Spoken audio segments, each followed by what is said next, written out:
Hello YouTube, Bane666 here. Yes, I'm doing part 4.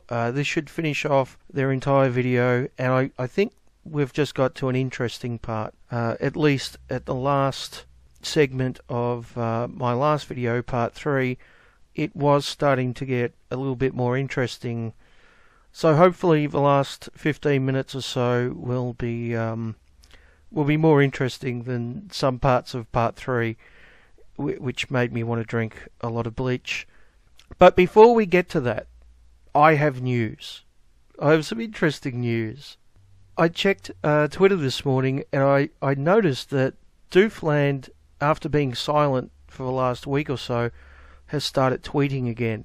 So they're back, and they noticed that I have responded to them. So they said in their first tweet, "So today we learned the cost of being women on the internet. 3 response videos, 1 hour long each." Well, they weren't actually 1 hour long each, but yeah, close enough. Don't let the facts get in the way, all right?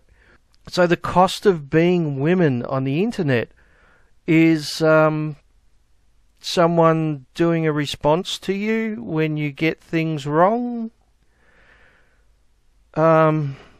Because, you know, obviously the only reason I responded to them was because they're women. Because, you know, I've never actually responded to males before when they've got things wrong, right?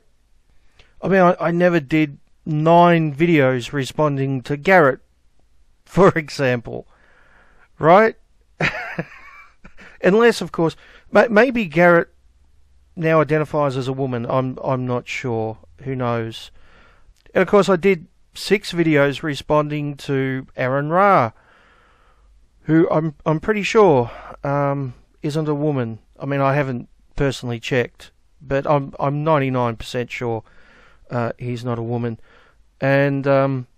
And that ended up with Aaron and myself having an hour-and-a-half conversation off air, in which we came to an understanding. And to give Aaron credit, I haven't heard him sling any shit at the men's rights movement since.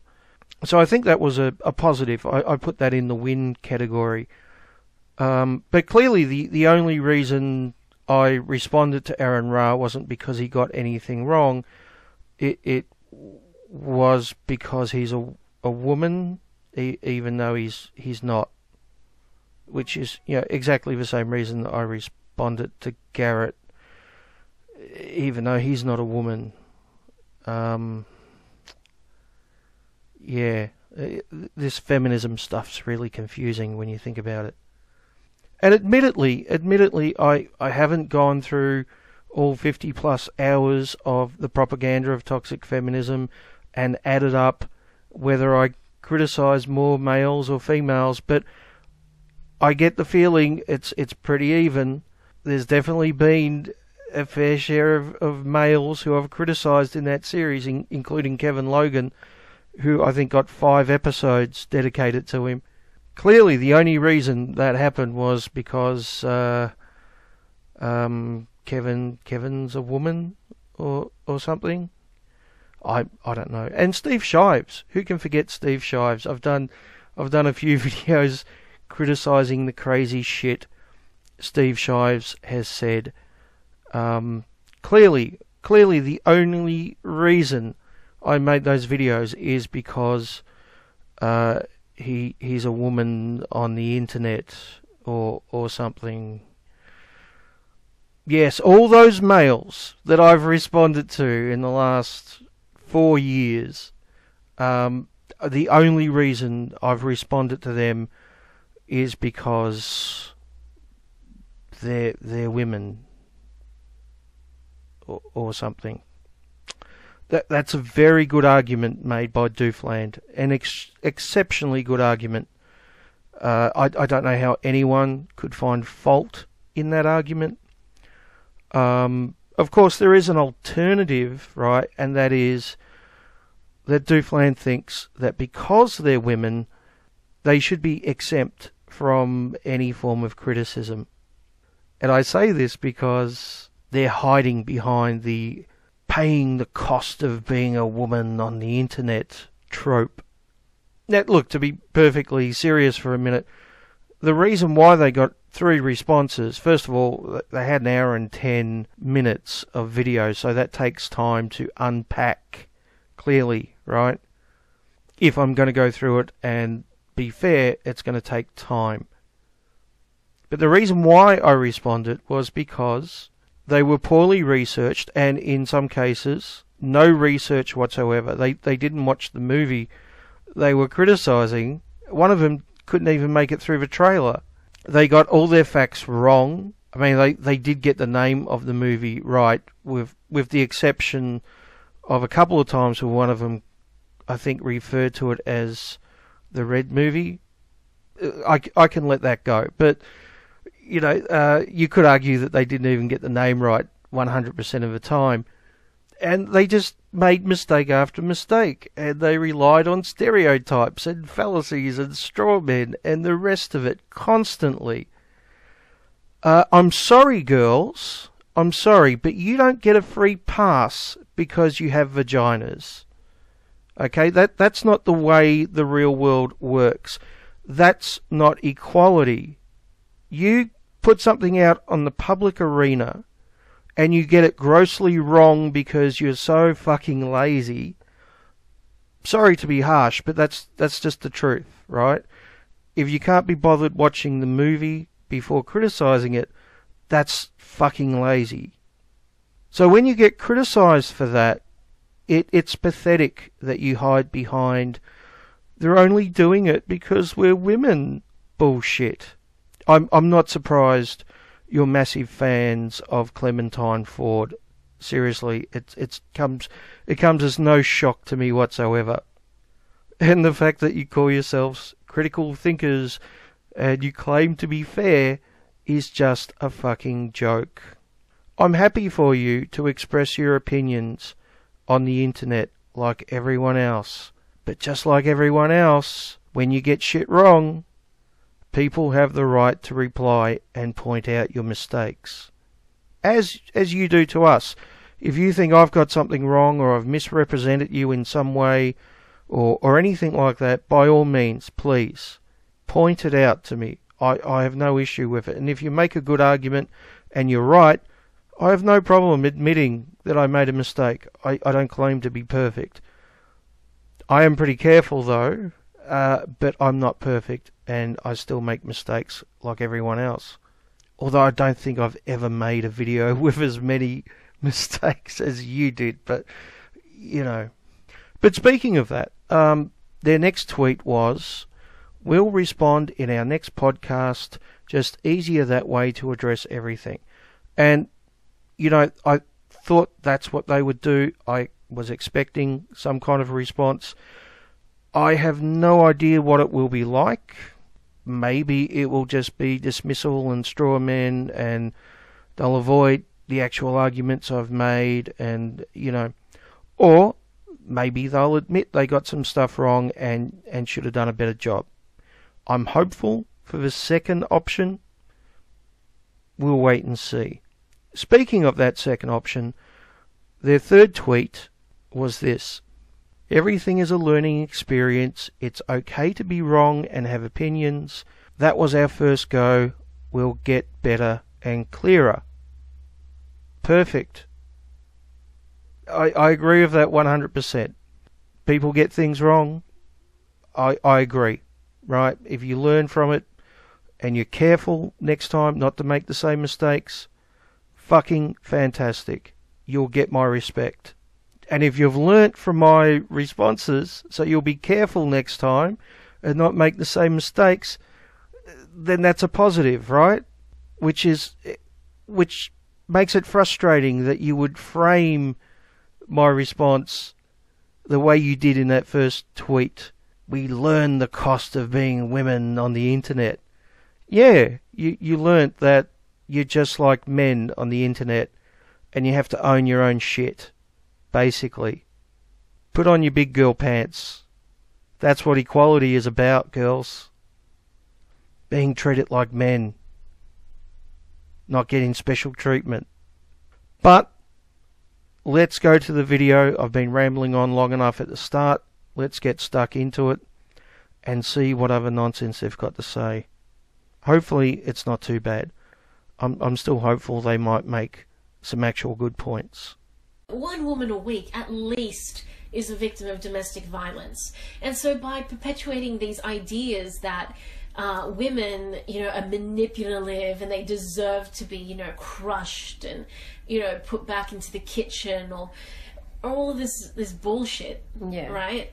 By doing that, you're actually supporting these men who, mistreat women, and you're not being a nice guy, quote unquote, TM. Well, that's not a great start, is it? I mean, could you get any more fucking false stereotypes than that bullshit? So apparently we want women to go back into the kitchen. Well, thank you for telling us that, because we didn't actually know that we believed that. Right?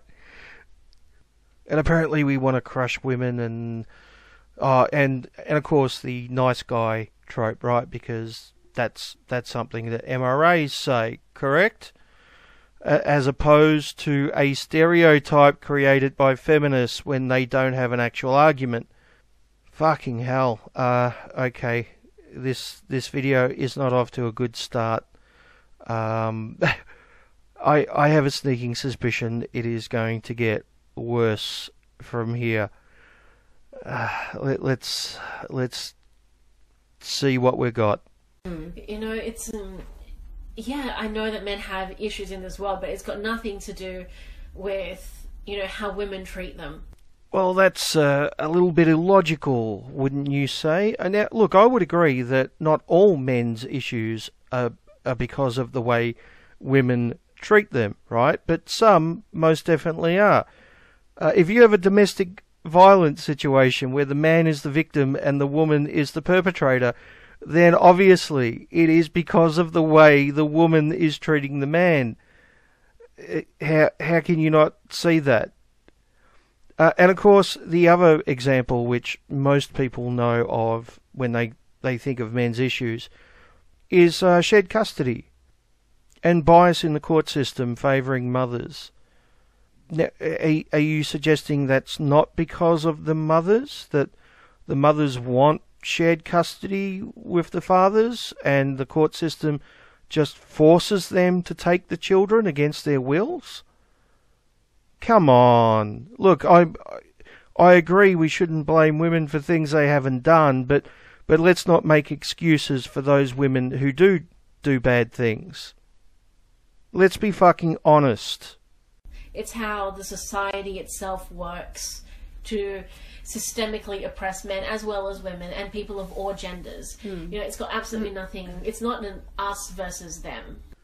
Okay, so the irony is just off the scales here, right? She's suggesting that men's rights activists blame women for all their issues, but in fact, the issues are caused by society, and those issues affect men and women.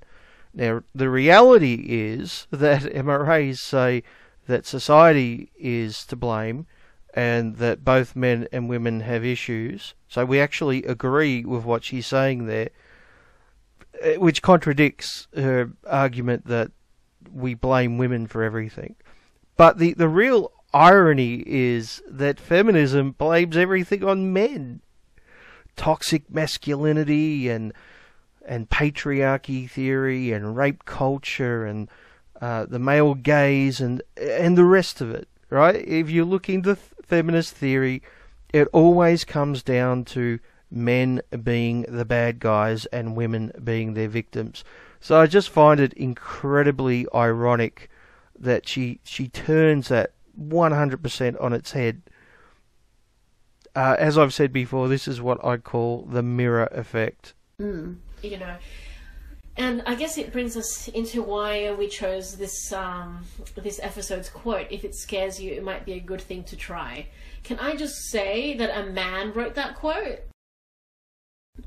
So, men in general, hashtag not all men, can try things knowing that there's less risk to them. because they are men. Women are judged by very different standards. Very different. And so, you know, if it does scare a woman, then maybe it's not a good thing to try. It's the kind of thing that, you know, a guy would say to a woman trying to get her to do like a sexual position that she doesn't want to do. Oh, that's right. It's like, if it scares you, it might be a good thing to try anal. How about no? Of course, this totally ignores the fact that if men are afraid to try something, then they're judged by that.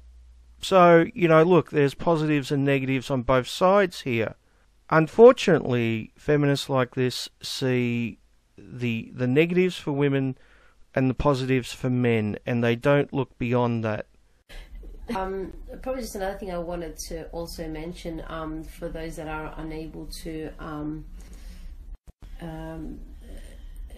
see the film, I did watch, again, it was a bit creepy, but I did watch a YouTube video, you know, where the film was actually was played, and they had a sort of like a post, you know, interview like with the audience, and you know, Cassie J was present, even Michael Kimmel was present, and it was a very I wouldn't even call it much of a debate, because basically the only voices you were hearing were of the MRA, and it was just so much sycophanting, you know, from one of the guys that's accused of being one of the main one of the guys that, you know, funded did a lot of the funding for the film. Okay, so they're talking about the New York premiere last year, which I think was October from memory. Because to my knowledge, that's the only time Michael Kimmel turned up, and they did do a Q&A afterwards. Now, I suspect that the person she's talking about with the funding is Paul Elam, which is very interesting, because I don't think Paul knows that he was one of the main funders of the film. We should probably tell him. He might be curious where all that money from his bank account went. Or of course, this just could be more bullshit she's just made up. I mean, take your pick. They were just all like, you know, towards Cassie, like, thank you, we're thinking of us, thank you. And then it's like, you know, only one person in the audience tried to correct them when they were talking about feminism movement as one whole, which of course they're incorrect, and they were just like, you know, no, you don't know what you're talking about. Like you try to you know, give an opinion, and they're just like, they bite right at you. And even Michael Kimmel, like, again, you know, respected sociologist who knows his shit, you know, back to front. They just could not handle what he had to say. Like, as soon, like, he like, again, like, his arguments are usually on both sides. He explores, you know, the good and the bad, you know, with the way men and women are socialized. And these people just, as soon as you want to say one negative thing about, you know, about men's behavior, and they were just like, no.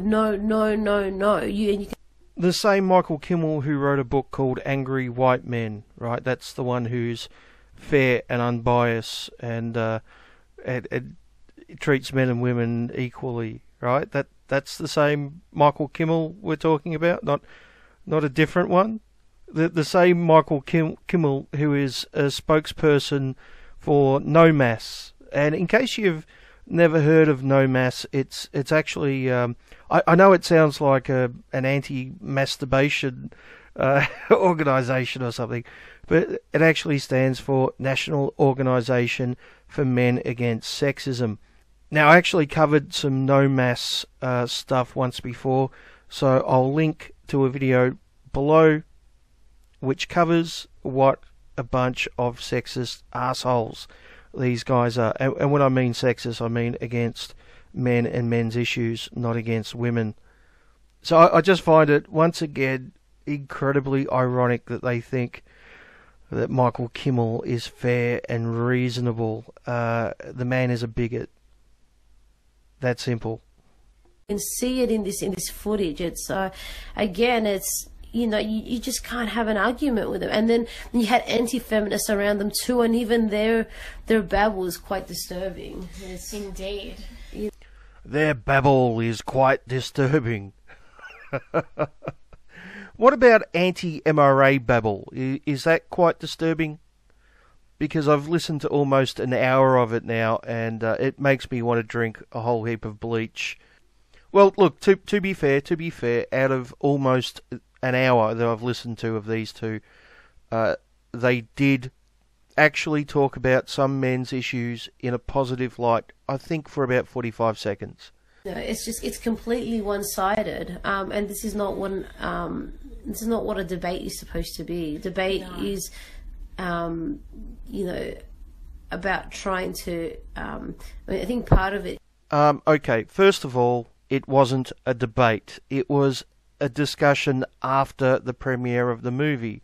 Now, obviously, the audience was going to be filled with mainly pro-men's rights people, right? I mean, that would just be obvious. I know there were some feminists there, and probably some people who were just curious, but you shouldn't be surprised that most people in the audience were MRAs, or MRA-friendly. And the discussion on the stage most definitely wasn't meant to be a debate. It was a short discussion after the movie, with some of the people who actually appeared in it giving their thoughts about the whole thing. Very different than a debate. But secondly, and this is a very, very important point, because she says that, it's not fair because Michael Kimmel was outnumbered or whatever.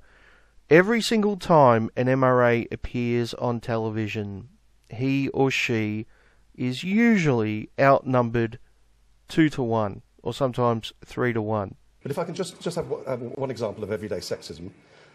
We know that about 40% of victims of domestic violence are men. Yet for every place in a refuge in Britain available for an abused man, there are 180 available for women. Okay. But I would say to you that domestic violence does affect men, and it's a really serious problem, and I would never want to minimise the pain that men are in. But men are not the people who tend to die.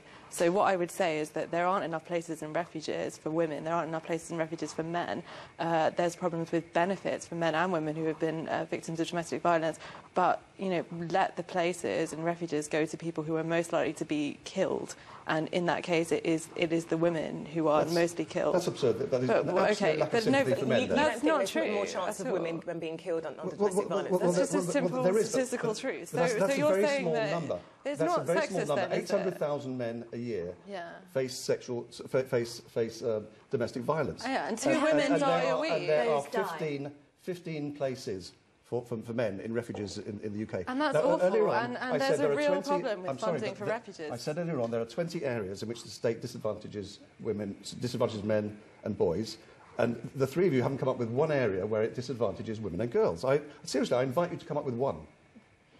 Well, I think we talked about the gender pay gap. The gender pay gap has been discredited for decades. But I don't think that it has. I think talk about the gender pay gap. I think what you mentioned is very it has. serious. Happened to Cassie J just recently when she was in Australia. But it's very rare to have a MRA and a feminist one-on-one on television. And often when they're talking about men's rights issues, they don't even invite an MRA. They just get the opinion of a feminist, often a biased feminist. Because they are denying men their natural rights as men, meaning if only we could just have sex with whoever and whatever we want, whenever we want, then maybe we wouldn't have to rape you. So if you want to talk about fairness, maybe you should start there instead of looking at the Red Pill premiere event, because what I just described is a much, much bigger problem. Is being able to recognise when you're wrong, or if you need to rethink something. It's get some perspective. Yeah. Exactly. And it's always like part of critical thinking is to listen to the other side, by the way. Part of critical thinking is to listen to the other side, says the person who hasn't watched the movie and couldn't even make it through the trailer. Oh, the fucking irony. Me wrong, it sucks to be wrong. I'm not saying that it's great. Yeah, I've admitted to being wrong several times in my life. Yeah, so we admitted earlier that we used to slut shame. It was something that we're not proud of, but you know what? I think we've learned better from it. We've learned from it. We're better people. We've got a better perspective, and in fact, we're probably like we don't go and start biting other people's head off as soon as we hear something negative. We think about it, try to break it down, try to find a perspective that'll help them understand better, if we can. Like if you're listening to this podcast and you're just like, fucking feminist bullshit, honestly, I want you to put your ideas down, like logically, coherently, but instead of me telling you to go take those ideas, write them down, put them in a little piece of paper, fold it up some more, and then shove it into your asshole, I will say, post it online for us to read, and I will give you a considered response.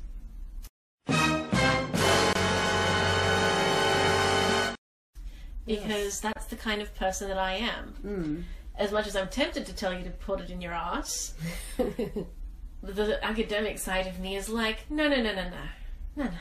Chill out. Have a read and see where this person's coming from.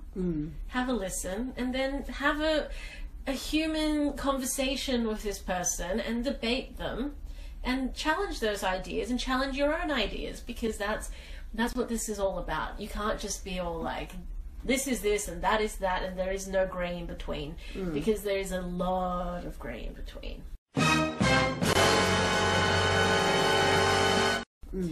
And well, I guess we're coming up to the end of our hour, so we've probably ranted on a little bit longer than we should have, and we'll try to edit some shit out, I suppose. But basically what you'll be getting is the gist. So we wanted to do a little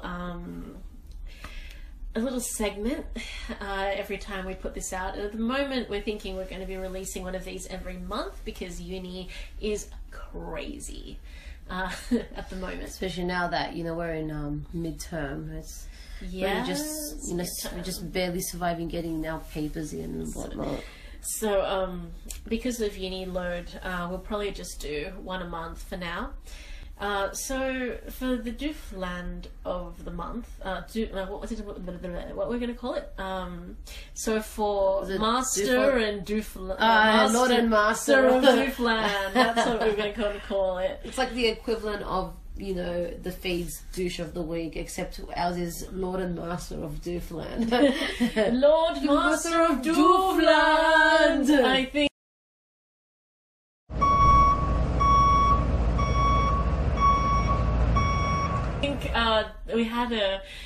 We both had a nomination this week. Now I was gonna say, okay, so if you're not from Australia, you're probably not gonna get this, but both incidents happened in Queensland, and I think they both deserve the crown, or all three of them rather. So mine was these two tradies in Queensland who were catcalling and whistling and doing lewd gestures at a 15-year-old girl across the street from where they were working. On the piss, of course. They were drinking, as you do, I suppose. So bad tradie. No drinking on the job.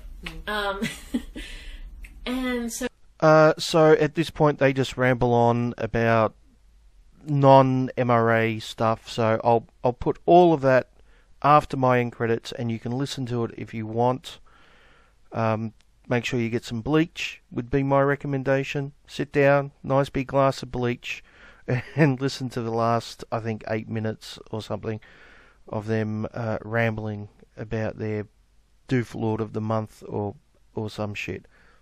So they don't mention MRAs or men's rights or the Red Pill movie for the rest of their podcast, with the exception of this little bit here. If we do go out and watch this horrific propaganda film, we'll let you know if it's any good and if it's worth your while. But for now, I'm gonna say, yeah, pass. Yeah. Well, anyway, so that's a wrap from us at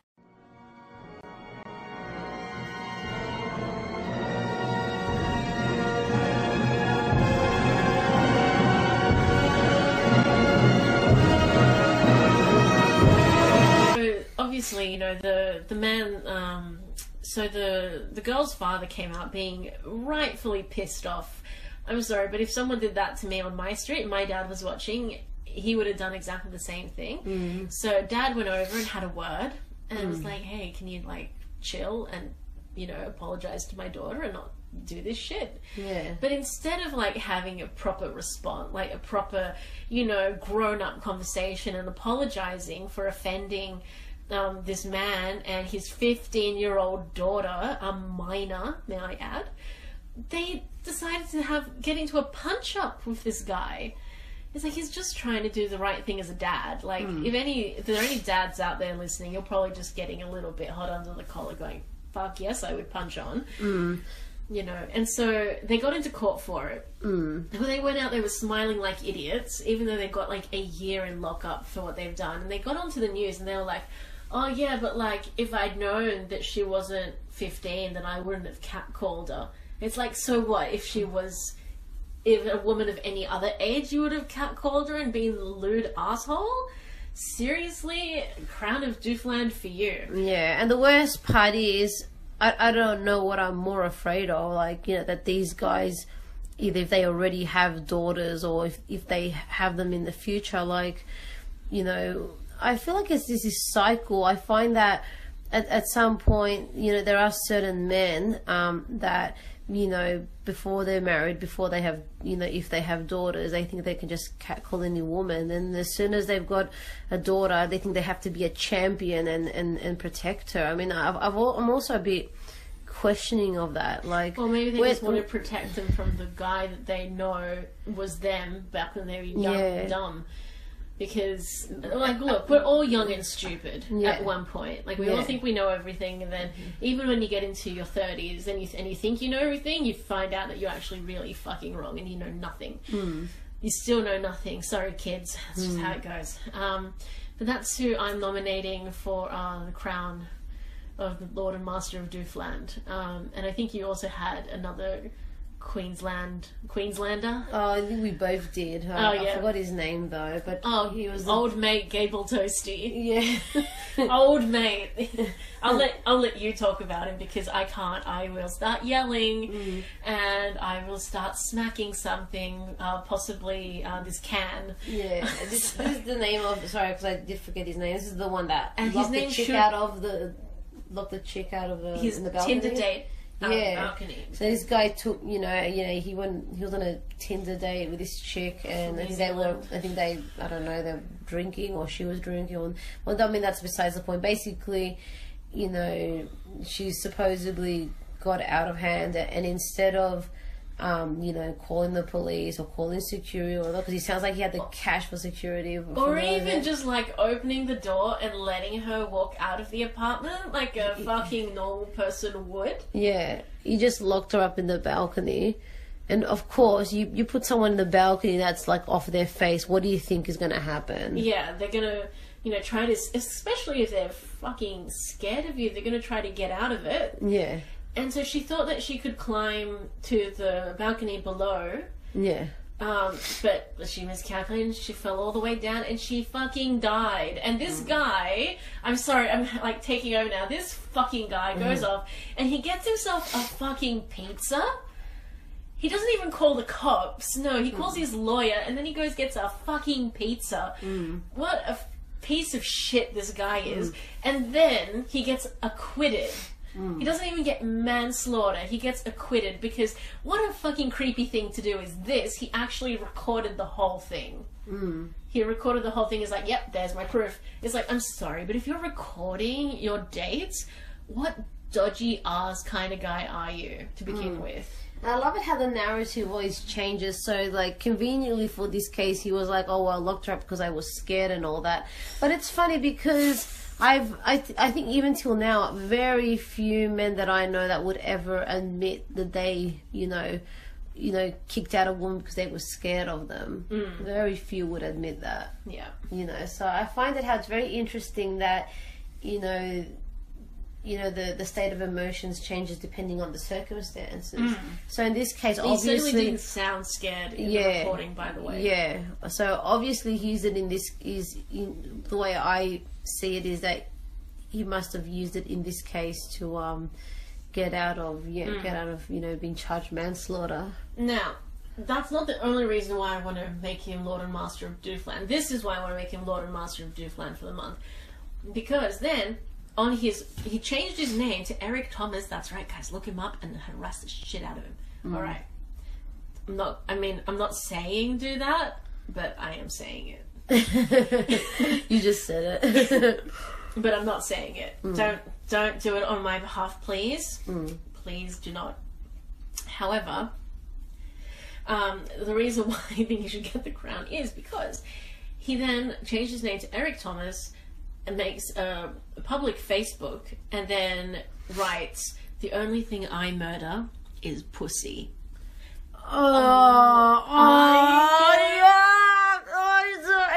I need a shower now. Ew, I know. Gross. And then he gets mad at the media for like jumping on him and being like, what the fuck are you doing, man? You can't get mad at people for being mad at you for saying some bullshit like that. So you know what? Fucking Lord and Master of Doofland, thank you very much. Anyways, so that's been our podcast. Yes, that's our bitching done. I hope you've all enjoyed it. You've gotten a bit of a giggle, I hope. I don't know if I was funny. Hey, look, it's sociology and gender theory. We're trying to make it, like, not boring. But anyways. Yes. So... Yes, it's been a pleasure. It has indeed. And so Kat and I will be back, I suppose, next month for another topic. I think we're doing the Reclaim Australia. Oh, yes. Yeah. So we're researching that at the moment. So yeah, drop us some feedback. Drop us a line. Let us know what you thought. If you want to kill us. If you hate us. If you love us. You know, it's all good feedback.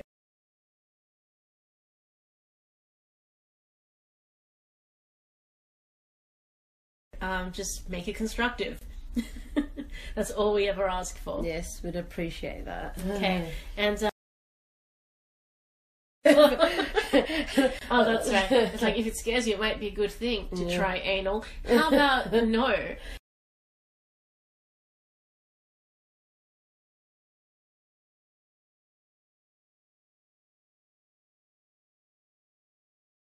Hello, YouTube. It's Vagelina and Simone. And we would just like to say that we fully support the girls from Doofland. I think they're doing an amazing job. Yes, they are very, very good. Yes, that's right, Simone. They are very, very good. I mean, the way they can put out an opinion without having any facts or any evidence or even knowing what they're talking about, that just shows how skilled they are. Yes, it's right. Yes, anyone can look up evidence and find facts and things like that. That's not hard to do. Yes, anyone can just do that type of thing. Exactly, Simone, exactly. That's the type of thing that just anyone can do, and it takes a lot of skill to just make stuff up about things that you don't know. Yeah, not just anyone can do that. Yes, exactly, Simone. And that's what feminism is all about. It's not about facts and evidence and having good arguments and being accurate and listening to what other people say. It's just about how you feel. And if you feel that someone is sexist, then they're obviously sexist, even though you don't know what they actually are talking about. Yes, exactly right. And there's just sexism everywhere. Yes, that's right, Simone. There is sexism absolutely everywhere. And that's why we need feminism. And these, what are they called? The MARs or something? The Meninist Action Rationalists? Or I don't know what they're even called. Yeah, and that's because facts don't matter. Exactly. It doesn't matter what they're called. We just know that they're misogynist. But these MARs or MRAs or what the MRMs or whatever they're called. They're terrible, terrible people. Yes, it doesn't matter what they believe, they're just terrible people. Exactly, they're just terrible, terrible people. And, I mean, some of them even have, like, these animated characters, and they put on silly voices, and they try to imitate feminists. Yeah, and it's stupid, because there aren't any feminists, like, they're just creating a stereotype. Exactly, Simone. They're just creating a false stereotype of two female feminists on the internet talking about things that they don't know about. And I mean, why would you do that unless you're a misogynist? Exactly right. It's exactly right, Vagelina.